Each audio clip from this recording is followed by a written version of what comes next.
Hello, everybody. I'm Delwyn Graham of Graham Wealth Partners, which is part of CG Wealth Management. Today, I'm going to take a bit of a step back and I'm going to consider the markets in general.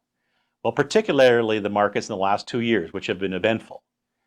The first, I guess in 2022, obviously we had a market correction. In 2023, we've seen, well, particularly in the first 6 months, quite a bit of a recovery.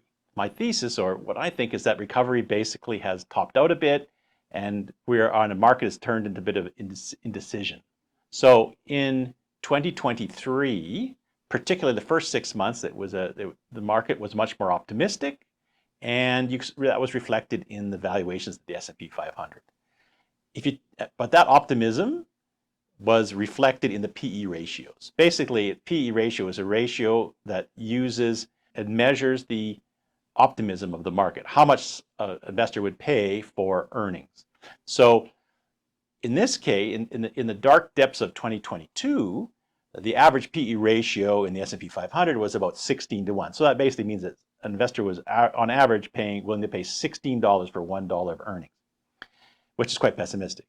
Now, on the recovery of 2023, that has been that increased to well over 20 to 1, the ratio, and right now is around 19, 18. So investors are still optimistic of a recovery. The problem, of course, is that the recovery itself is still not in the bag. In Canada and the rest of Europe, it's been pretty flat. There really hasn't been much of an economic recovery in terms of GDP. In the United States, there has been.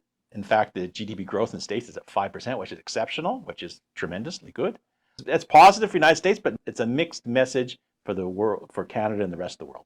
Now, one good thing for everybody is that inflation has been reduced from about 8 to 9% in 2022 to 23. It's about 3%.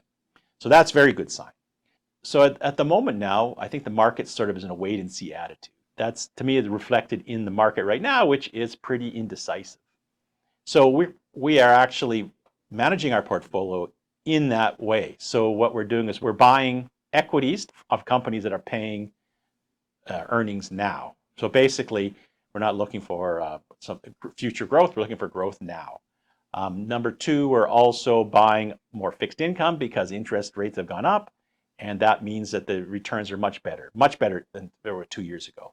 That's it for me today, and I look forward to speaking to you soon. I also ask you to take a look at www.grahamwealth.com.